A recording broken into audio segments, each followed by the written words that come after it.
안녕하세요. 제 8강 이어서 함께 공부하도록 하겠습니다. 지난 시간에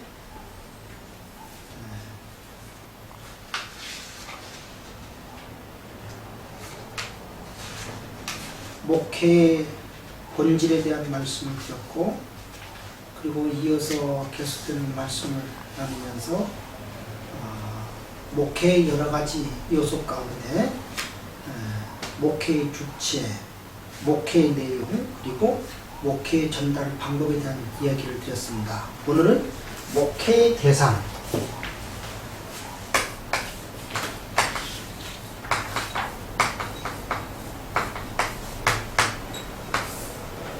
목회의 대상에 대한 말씀을 드리려고 합니다. 목회의 대상은 천사가 아닙니다. 목회의 대상은 공중 권세 잡은 자들을 향하는 것이 아닙니다. 목회의 대상은 하나님의 피조물인 인간이 목회의 대상입니다. 목회자가 만일 천사를 상대로 목회한다면 힘들고 없겠지요. 목회자가 만일 세상이 아닌 천국을 향해서 목회한다면 그렇게 어려운 일도 없을 겁니다. 그러나 세상에 발붙이고 있는 문제 많고 탈도 많고 시련도 많고 환난도 많은 이 세상에 살고 있는 사람을 대상으로 목회를 하고 있다는데 여러 가지 어려움이 있다고 하는 겁니다. 그렇다면 목회의 대상으로 인간은 어떤 존재이냐, 몇 가지를 한번 말씀드리겠습니다. 첫째로 목회의 대상인 인간은 하나님의 형상으로 지음을 받은 인간이다, 그렇게 말씀을 드릴 수가 있습니다. 창세기 1장 26절로 28절에 계속되는 말씀을 보면 하나님이 우리를 하나님의 형상으로 지으셨다고 말씀을 합니다. 그래서 목회의 대상인 인간은 하나님의 형상으로 지음을 받은 존재라, 그리고 하나님의 고유한 피조물인 동시에 전인으로서의 피조물이라, 그렇게 말씀을 드릴 수가 있습니다. 이 전인이라고 하는 말은 영과 육 전체를 가르치는 말이라, 그렇게 말씀을 드릴 수가 있습니다. 그리고 하나님의 형상대로 지어봤다고 하는 이 말은 여러 가지 의미가 있겠지만, 임마고대의 하나님의 형상,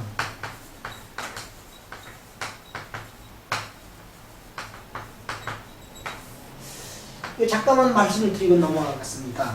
하나님의 형상에 대해서 여러 가지 이야기들이 많이 있지만, 하나님의 형상을 무엇으로 보느냐? 많은 사람들이 하나님의 형상은 이성이라 그렇게 말합니다. 이성. 생각하고 판단하는 이런 것들, 하나님께서 주신 이 이성이 하나님의 형상이라고 그렇게 말하기도 합니다.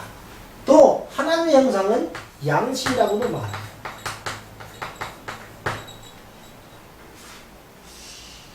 이 하나님의 형상으로의 양심은 옳고 그름, 선과 악, 이런 것들을 구별할 수 있는 거, 이 양심, 이 하나님께서 우리에게 주신 선한 마음이다, 그렇게 볼 수가 있습니다.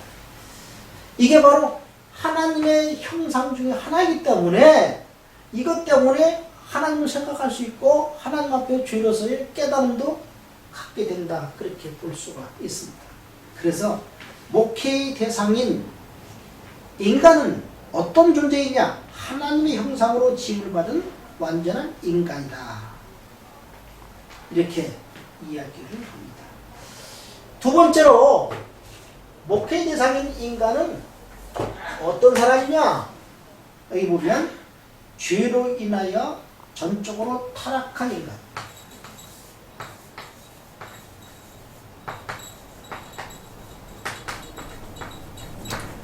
죄로 말미암아 전적으로 타락한 존재라고 하는 거예요. 창세기 3장의 말씀을 보면 아담과 하와가 사탄의 유혹을 받아서 하나님께서 금하신 선악을 알게 하는 나무 열매를 따먹고 맙니다. 최초의 하나님의 명령을 어기는 최초의 범죄자가 되는 거죠. 이때 하나님과의 관계가 끊어지는 거예요. 재밌는 건요, 동산 중앙에 선악을 알게 하는 나무 열매를 따먹으면 정령 죽는다 그러는데, 따먹으면 죽지 않았다는 얘기예요. 그래서 안 죽었잖냐 이런 얘기. 이건 바로 하나님과의 영적 단절이라고 하죠. 이 영적 단절로 인해서 하나님 앞에 온전치 못한 타락한 존재가 되고 마는 거죠. 그래서 목회의 대상인 인간은 하나님께로부터 하나님의 형상대로 지음을 받은 이런 존재이지만, 창조에 있어서 그렇지만 아담과 하와가 사탄의 미혹을 받아서 선악을 알게 하는 나무의 열매를 따먹음으로 말미암아 죄를 지어서 타락해버렸다는 거죠. 그리고 오늘날 목회의 대상인 인간은 전적으로 타락한 인간의 모습이라는 거예요. 에베소 2장 1절의 말씀 보니까 사도 바울은 이렇게 지적하고 있어요. 너희의 허물과 죄로 죽었던 너희를 살리셨다. 그렇게 말씀해요. 허물과 죄로 죽었던 너희를 살리셨다. 허물, 죄, 뭐 이런 얘기는 뭐 여러 가지 얘기가 있어요. 허물, 실수, 잘못, 죄, 하나님 앞에 벌, 뭐 이런 식으로 생각할 수도 있겠죠. 근데 여하튼 허물과 죄로 죽었다. 이 얘기는 인간이 전적으로 죄로 말미암아 타락한 존재라, 이걸 얘기하고 있습니다. 그러기에 사람들은 창세기 3장의 범죄 이후에 끊임없이 죄의 유혹 가운데서 또는 세상의 여러 가지 미혹 가운데서 계속적으로 흔들리게 되고 그것 가운데 휘말리게 되어 있는 거예요. 왜 그랬을까? 그건 바로 타락했기 때문이라고 하죠. 그 결과 심령도 비참해졌고 그리고 육체적으로도 비참해졌습니다. 창세기 3장의 말씀 보니까 심령이 비참해진 까닭이 뭐냐? 그건 자기 갈등이 새겨지는 거죠. 자기 갈등이 하나님 앞에 스스로 부끄러워서 동산 나무에 숨을 만큼 자기 스스로 하나님과 대면하지 못한 비참한 모습을 우리에게 보여줘요. 그리고 육체적으로 남자는 땀을 흘리며 수고해서 먹고 살 수밖에 없는 이런 존재가 되고, 여자는 해산에 수고를 해야 되는 이런 육체적으로 비참함을 갖게 됐다는 얘기죠. 그리고 마지막엔 뭐예요? 신음하며 고통당하며 슬퍼하며 눈물을 흘리며 괴로움 당하다가 마지막에 죽는 것이죠. 한마디로 말씀드리면 저주로 말미암아 죽음이 인생의 종착역이 되고 만. 여기 왜 이런 비참함과 이런 고통과 이런 땅의 저주와 마지막 죽음에 이르게 되느냐? 이건 바로 죄로 인해서 전적으로 타락하기 때문에 인간은 결국 이렇게 되어진다는 얘기입니다. 그 다음에 목회의 대상으로서 인간은 어떤 사람들이냐? 응?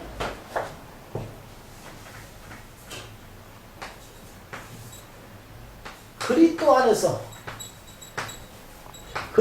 안에서 구원받은 인간.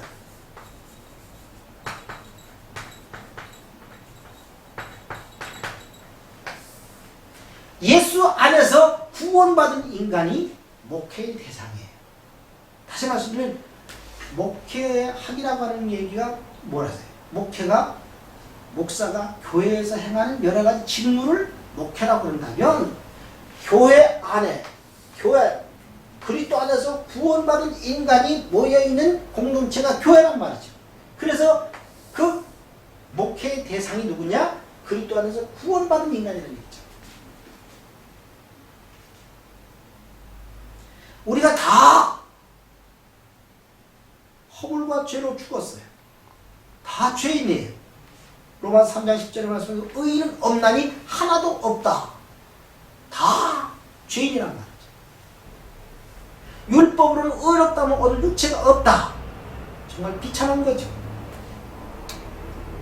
심지어 로마서 6장 23절의 말씀을 보면 죄의 싹은 사망이라. 죽는 거예요. 끝장나는 겁니다. 그런데 그리스도 예수 안에서의 은혜가 뭐냐? 죽을 자가 살아나는 거예요. 고린도서 5장 17절의 말씀이니까 그런즉 누구든지 그리스도 안에 있으면 새로운 피조물이라. 이전 것은 지나갔으니 보라 새 것이 되었도다. 그렇게 말씀합니다. 목회의 대상으로서의 인간은 그리스도 안에서 구원받은 사람들이 목회의 대상이에요. 목사가 목회의 대상으로 보는 건 세상 사람들 구원의 대상이지만 구원의 대상이 세상 사람은 구원의 대상이에요. 근데 목회의 대상은 누구냐? 그리스도 안에서 구원받은 사람들이 목회의 대상이라고 합니다. 창세 전부터 그리스도 안에서 궁극적으로 선택을 받고 소명을 받고 거듭나고 회개와 신앙을 힘입어 의인의 회중에 들게 되었고 의인의 확증을 받게 되었고 하나님의 자녀로 거듭나게 된 사람들, 이런 사람들이 목회의 대상이죠. 그러니까 목사는 세상 사람들은 구원받을 대상이지만 목회의 대상은 그리스도 안에서 구원받은 사람들을 목회의 대상으로 삼는다고 하는 거죠. 여기서 중요한 것을 우리가 배우게 돼요. 그리스도 안에서 구원받은 인간은 구속의 경륜 가운데 있는 인간을 구속의 경륜 가운데 있는 인간이다, 그런 얘기예요. 다시 말씀해 구원이라고 하는 것은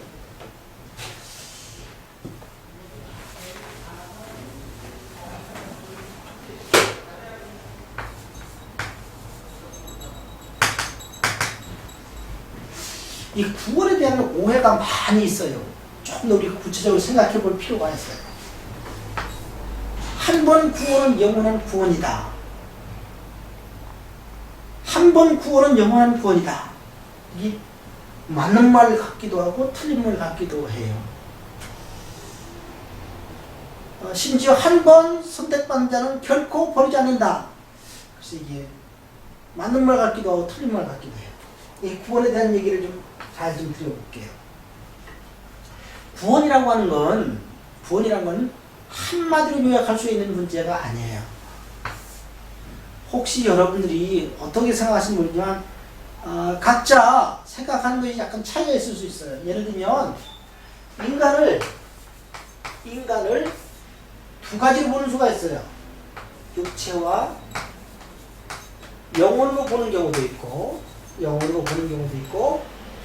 같은 얘기인데 이 영혼을 혼과 영으로 나누어 보는 경우도 있어요.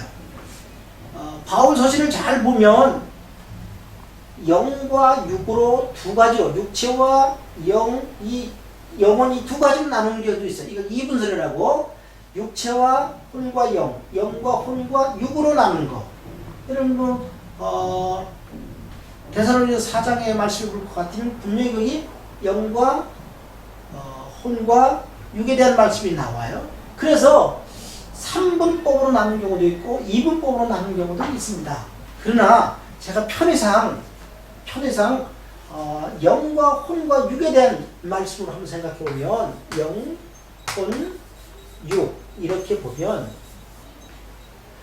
구원이라고 하는 것은 그렇게 간단하지 않아요. 예를 들면 이 우리의 영이 구원받는 것은 예수 믿음으로 구원 얻는 거예요. 그래서 이거는 맨날 믿어야 구원 얻는 게 아니에요. 예수를 영접하는 순간 저 사망에서 생명으로 옮겨지는 거예요. 요한복음 5장 24절에 말하면 저 사망에서 생명으로 옮겨지는 그 순간이 뭐냐?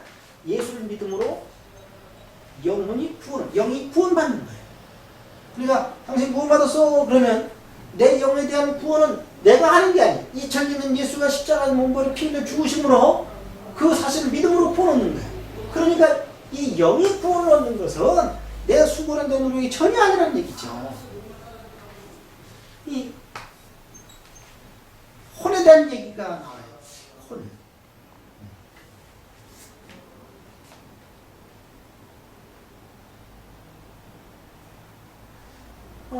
혼에 대한 얘기는 우리가 역시 뭐 여러분 아신 대로 이 마음의 평안을 얻는 거, 이런 얘기, 이것도 쉽게 말씀드리면 뭐 인위적인 수단과 방법으로 이렇게 되는 건 아니라고 봅니다.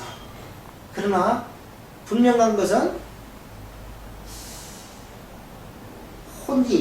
우리의 혼이 하나님 앞에서 마음 평안을 이루고 새롭게 일으키는 것, 이거 역시 우리가 냉정히 말씀드리면 예수 없이는 불가능한 거죠. 예수 없이는 불가능해요. 그래서 냉정히 말씀드리면 모두가 이게 성령의 역사 아니면 안 된다, 그렇게 볼 수가 있어요. 근데 육체라고는 같은 의미에서 볼 수가 있어요. 예수 믿음으로 영과 혼이 구원한다 볼 수가 있어요. 근데 육체라고 하는 것은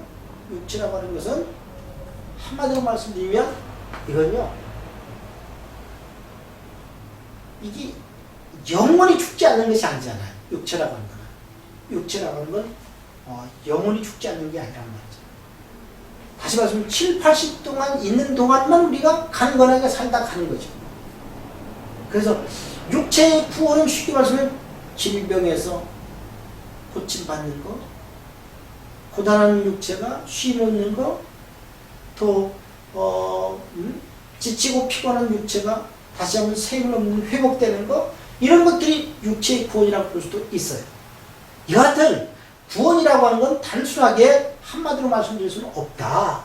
분명한 것은 우리가 영원히 구원 얻는 것은 예수 믿음으로 말미암아 구원을 얻는다. 이걸 내가 말씀드리는 겁니다.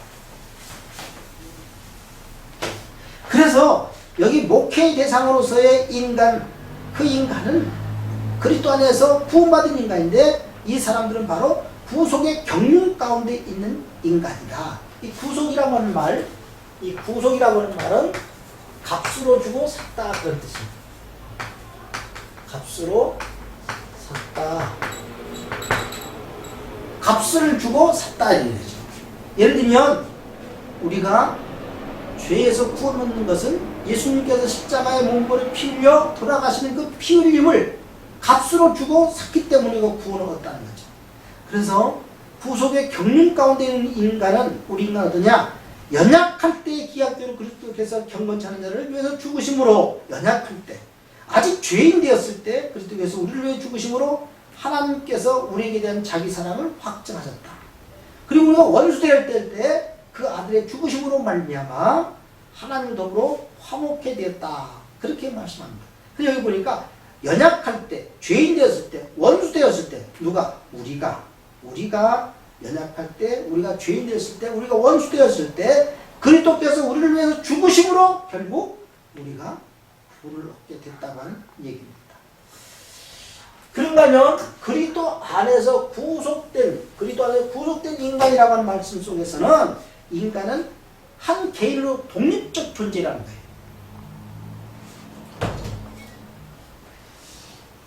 요즘은 인간이 전부 숫자로 남는 것 같아요. 숫자로.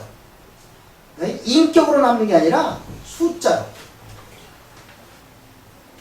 그래서 인간 개인의 존재가 무시되어 가는 경우가 있습니다. 심지어는 다수 속에, 대중 속에 자기 자신을 파묻혀가는 시대가 오늘의 시대라 그렇게 봅니다. 따라서 이런 삶 속에서 인간은 결국 자기의 존엄성을 상실하고 파멸의 길로 가는 경우가 왕왕 있습니다. 그러나 하나님께서 우리를 독립적 존재로 이렇게 지어주신 까닭은 바로 하나님 앞에 개인적으로 이런 만남을 통해서,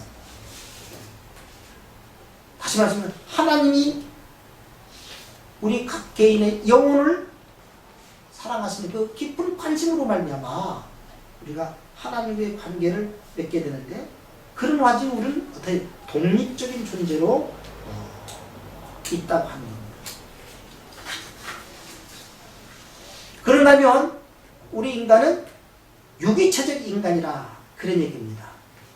독립적, 각각 독립적 인격을 지닌 존재이면서 고립된 것이 아니라 상호 간의 유기적 관계를 유지하는 존재가 바로 그리스도 안에서 구원받은 인간이라는 얘기죠. 그래서 죄인인 인간은 상호 간의 유기적이기보다는 분열과 파멸을 행하는 불완전한 공동체를 이뤘지만 구원받은 인간은 교회라는 유기체적인 관계를 통해서 바로 그리스도 안에 사랑의 공동체를 만들어가고 있다고 하는 겁니다. 그래서 예수님께서는 두세 사람이 주의 이름으로 모이는 곳에도 저희들과 함께 하시겠다 그런 말씀을 하셨던 겁니다. 그런가 하면 그리스도 안에서 구원속받은 인간이라고 하는 이 말씀 속에서 인간은 영원한 하나님의 가족으로서의 존재임을 우리에게 보여주고 있습니다. 베드로서 2장 9절의 말씀에 이런 말씀이 있습니다. 오직 너희는 택하신 족속이요 왕같은 제사장이요 거룩한 나라요 그의 소유된 백성이니 어두운 데서 불러내어 그의 기이한 빛에 들어가게 하신 자의 아름다운 덕을 선전하게 하려 하시니라 그런 말씀이 있습니다. 베드로는 택함받은 사람들 향해서 아주 귀중한 말씀을 드렸어요. 너희는 택하신 족속이요 왕같은 제사장이요 거룩한 나라요 그의 백성이다 그런 말씀이었어요. 그리스도 안에서 구원받은 인간은 바로 이처럼 너무너무 귀한 하나님 나라의 가족으로서의 존재라고 하는 말씀을 우리가 보여주고 있습니다. 이 패밀리라고 하는 이 가족이라고 하는 이 끈은 너무너무 아름다운 관계라고 볼 수가 있습니다. 그런가 하면 구속받은 즉 그리스도 안에서 구원받은 인간이라고 하는 말은 하나님의 백성인 양이라고 부르고 있다. 하나님의 백성으로 양이라고 그렇게 부르고 있다고 합니다. 하나님의 백성. 냉정히 말씀드리면 하나님 나라의 백성이겠죠. 이걸 양 이렇게 부릅니다. 양일 때 양 이렇게 부른다는 거죠. 목회는 목자인 하나님과 그의 양인 하나님의 백성 간의 문제이죠. 그래서 목양의 대상인 인간은 하나님의 구속과 그 경륜 속에 들어있는 독립적 존재이면서 동시에 유기체적인 공동체이고 하나님의 가족이고 그리고 하나님의 기르신 양이라고 합니다. 그래서 다윗이 뭐라 그래요? 시편 23편에서 여호와는 나의 목자신 내게 부족함이 없소서 그가 나를 푸른 초장에 놓으시며 쉴 만한 물가로 인도하십니다. 하나님과 하나님의 백성 사이를 목자와 양으로 비유해서 너무 아름다운 시편을 우리에게 보여주고 있는 겁니다. 자, 그러면 이제 목회의 동기와 목적에 대한 말씀을 하겠습니다. 목회의 동기와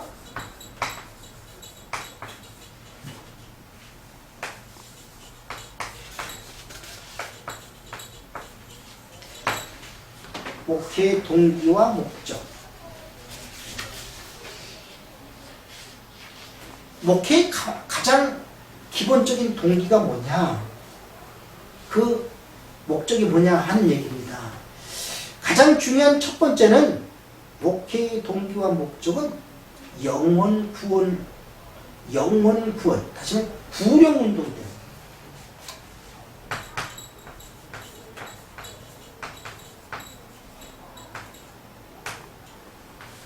구령 운동. 영원 구원하는 운동이 바로 목회예요. 영원 구원하는 것이 하나님의 선한 뜻이란 말이죠. 이게 하나님의 명령입니다. 영원 구원을 위해서 목회가 필요한 거예요. 하나님은 왜 목회자를 세우셨냐? 영혼을 구원하라고 목회자를 세우신 겁니다. 그래서 목회의 가장 큰 동기가 뭐냐? 영혼 구원하는 거예요. 한 영혼이라도 구원하고 살리려고 하는 뜨거운 열정이 가장 필요한 거예요. 이 구령 운동, 영혼 구원이 가장 숭고한 목적이죠. 이 목회자가 해야 될 일 가운데 가장 소중한 게 뭐냐? 한 영혼을 천하보다 귀히 여깁니다. 목사들이 영혼을 숫자로 보면 안 된단 말이죠. 영혼을 숫자로 보면 안 돼요. 영혼을 숫자로 보면 안 돼요. 영혼은 하나님께서 기뻐 받으시는 귀한 존재란 말이에요. 이 숫자가 아니에요. 근데 오늘날 현대 교회들은 자꾸 영혼을 숫자로 생각을 하려고 해요. 마태복음 16장의 말씀을 보면 무슨 얘기를 들려주시냐면 천하보다 귀한 것이 한 영혼이라 그렇게 말씀합니다. 목숨 하나가 얼마나 소중한지 온 천하를 죽어도 제 목숨을 무엇을 바꾸겠느냐 그걸 말씀해요. 그 천하보다 귀한 영혼을 구원하는 것이 바로 목회라고 하는 거죠. 그래서 목회의 동기와 목적의 첫째가 뭐냐? 구령 운동, 영혼 구원 운동이죠.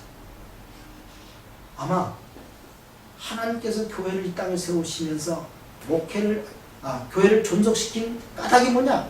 영혼 구원 때문에 세상 끝날까지 계속 하시는 것이다. 그리고 그 일을 감당하기 위해서 하나님 목회자를 계속 세우시는 것이다. 영혼 구원보다 더 소중한 것은 없어요.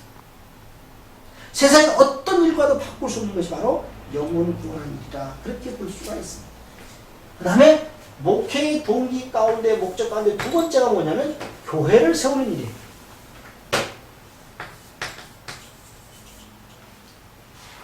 하나님 목회자를 통해서 하고 싶은 일이 뭐냐? 이 땅에 죄인을 구원하여 하나님께 영광을 돌리는 바로 이 교회를 세우는 것을 기뻐하십니다. 옛날 어떤 독립운동가 그런 얘기를 했죠. 감옥을 100개 만드는 것보다 교회 하나 만드는 것이 낫다. 감옥을 만들어봐야 자꾸 죄인만 만들어 놓는 거죠. 근데 교회는 죄인을 의인으로 바꾸는 거죠.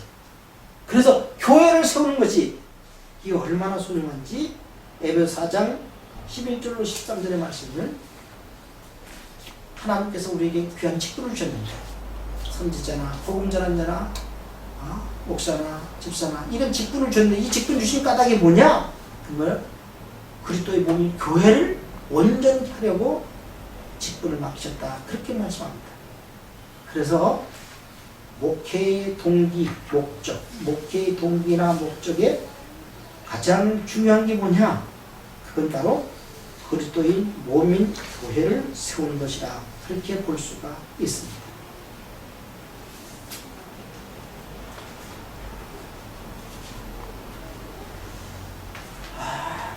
그 다음 목회의 동기와 목적에 소중한 게 있어요. 그게 뭐냐면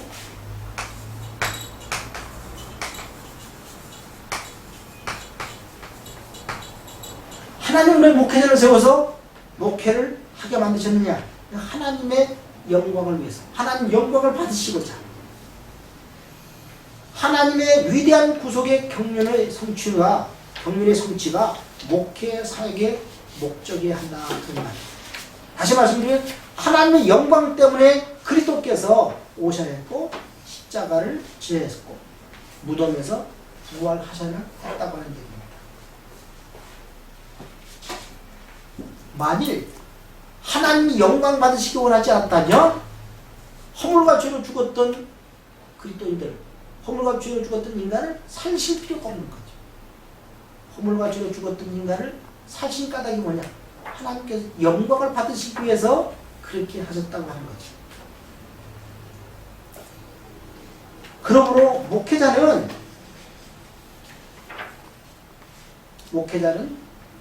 무엇보다도 목회의 동기를 목회자의 삶이 살기 아닌 하나님께 영광을 주는데 초점을 맞춰요. 얼마나 큰 교회를 졌느냐? 얼마나 많은 교인들을 불러모았느냐? 이것이 관건이 아닙니다. 한 영혼을 살려느냐, 한 교회를 살려느냐, 하나님의 영광을 위해서 얼마나 최선을 다했느냐, 이게 하나님의 평가예요. 여러분들이 구약을 읽다 보면 열왕기라든지 역대기를 읽다 보면 남왕국과 북왕국의 임금들의 평가가 나와요. 그 평가에 보면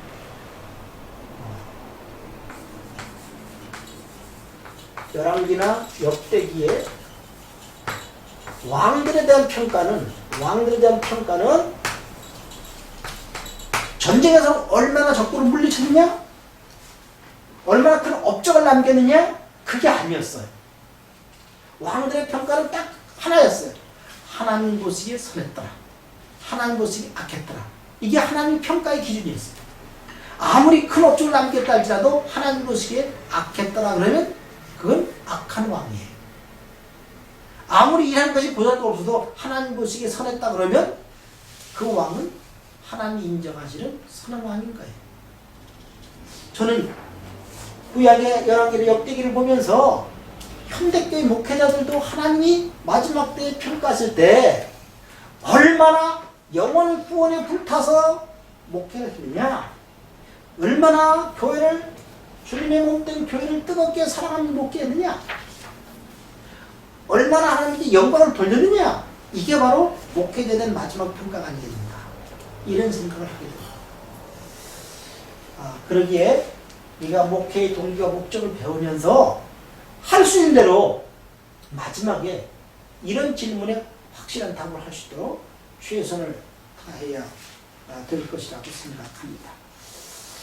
이어서 목회의 목적에 대한 말씀 다시 한번 드리겠습니다.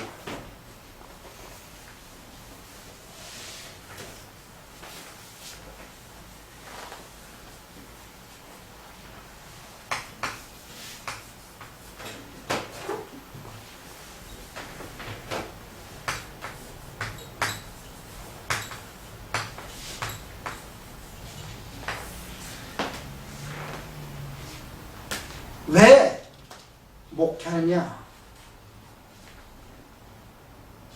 그 이유는 아까도 말씀드렸어요.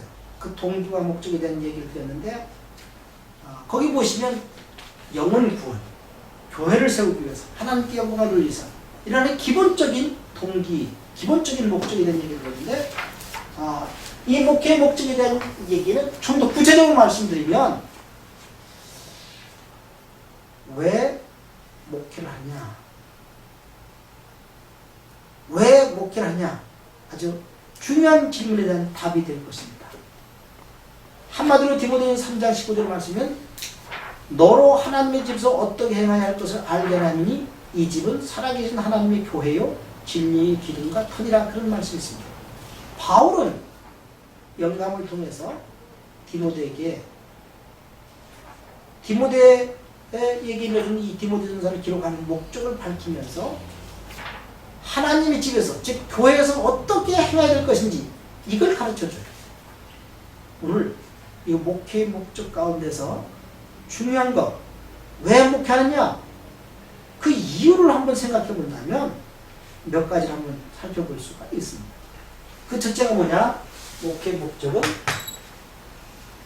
바른 교회가,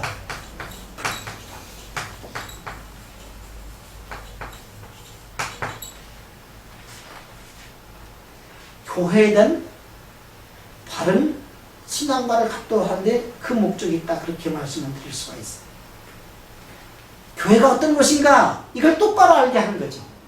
목회를 통해서 교회가 어떤 것인가를 알게 하는 것, 그게 바로 목회의 목적이라는 거죠.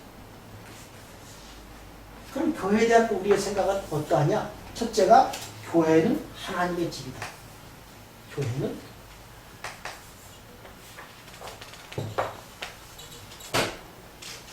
교회는 하나님의 집.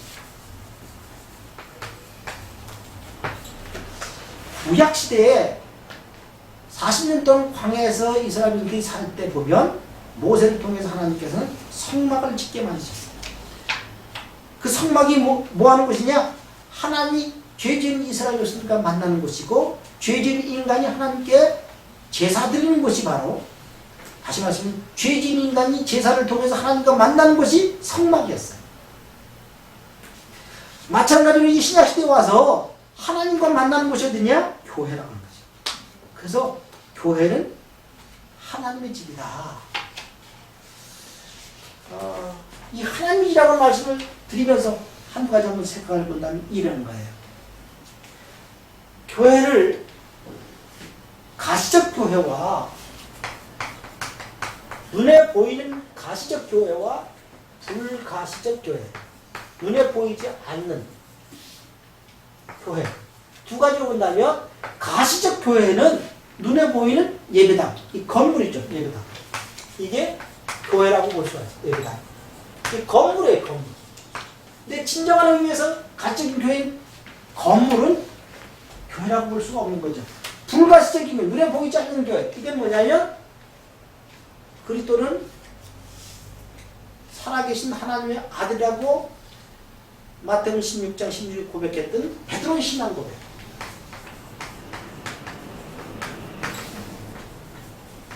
이 베드로의 신앙 고백, 이게 바로 교회입니다. 베드로의 신앙 고백, 주는 그리스도의 살아계신 하나님의 아들입니다. 이 고백을 통해서 이루어진 공동체, 이 고백을 통해서 이루어진 공동체, 이게 바로 교회라고 하는 거죠. 뭐 구약시대에 회중이라고 하는 거 있어요. 회중, 카할이라고 해요. 이 거룩한 백성들의 모임. 그 구약시대에는 카할이라고 해서 이스라엘 백성들의 모임, 그걸 갖다 회중, 그걸 교회라고 말씀드릴 수가 있는데, 신약시대에는 베드로의 신앙 고백을 중심으로 모인 공동체, 이게 바로 불가시적인 교회라고 볼 수가 있습니다. 그래서 교회라고 하는 것은 하나님의 집이다. 하나님의 집. 그래서 예배당 자체도 건물은 건물이지만 세상의 건물과는 다른 거죠. 그래서 다른 말로 교회를 성전이라 그렇게 부르기도 합니다. 여하튼 교회가 어떤 것이냐? 교회는 하나님의 집이다.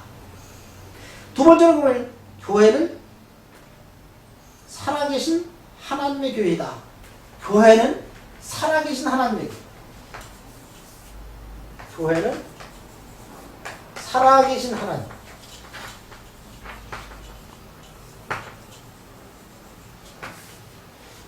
하나님의 집이라고 했고, 여기는 살아계신 하나님의 집. 죽은 사람 모셔두는 무덤이 아니고 살아계신 하나님이 계신 것이 바로 교회라고 하는 거죠. 교회는 영원토록 살아계셔서 역사와 인생을 중화하시는 하나님이 임재해 계시는 곳이 교회라고 하는 거죠. 그래서 교회는 살아계신 하나님의 교회다. 살아계신 하나님이 계신 것이다. 그렇게 말씀을 드릴 수가 있습니다. 물론 여러분들이 이미 아신 대로 교회라고 하는 것은 에클레시아, 불러냄을 받은 사람들의 모임이라 그런 얘기를 하는 경우가 있는데, 이게 바로 세상에서 그리스도로 말미암아 불러냄을 받은 사람들의 모이는 모임, 그 무리, 그 백성들을 교회라고 그렇게 부르기도 했습니다.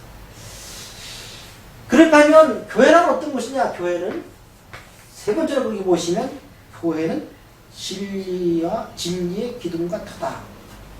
교회는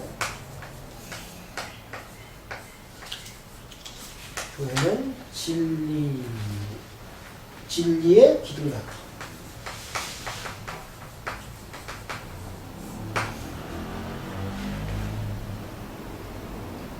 여기 진리의 기둥과 터는 하나님의 집, 하나님의 교회와 동격에 위치해 있는 이야기를, 다른 말씀 드리면 교회는 진리를 전파하고 떠받드는 기관임을 나타내는 연출한 얘기입니다. 그러므로 교회에 본질되는 진리, 곧 그리스도의 복음에 근거한 정통 교리의 수호와 전파를 위해서 최선을 다해야 하는 것이 교회가 해야 될 그런 직무라고 볼 수가 있습니다. 사실상 진리의 기둥과 터라고 하는 것은 아까도 말씀드렸습니다만 바로 그리스도 자신을 의미한다. 그렇게 볼 수가 있습니다.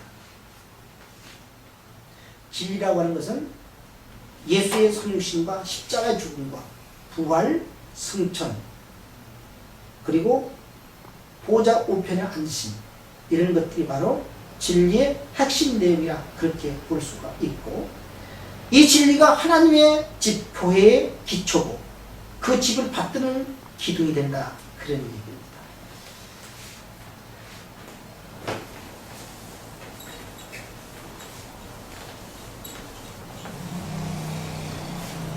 하나님 교회 안에서 네 번째로, 교회는 어떤 것이냐? 교회는 여기 보시면 피로 값주고 사신 것이다.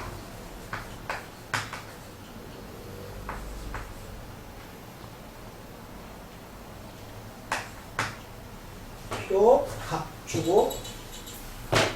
값주고 사신 집. 아까 구속이라는 말을 하셨네. 구속이라는 말씀을 드렸는데, 구속이라고 하는 말은 값을 주고 샀다 하는 거죠.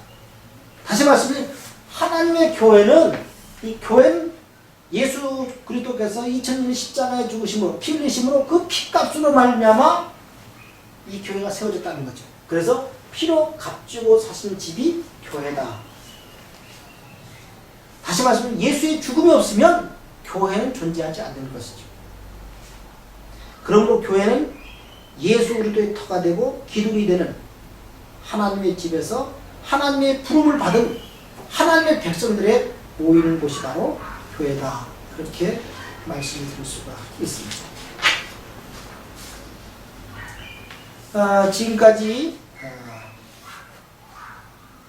우리가 목회의 동기와 목적에 대한 말씀을 드렸고, 그리고 이어지는 말씀 가운데 목회의 대상 준비되었습니다. 다시 한번 정리해드리면, 목회의 대상으로 인간, 목회의 대상으로 인간은 하나님의 형상으로 지음을 받았고 죄로 말미암아 전적으로 타락했고 그리스도 안에서 구속을 받은 인간이다.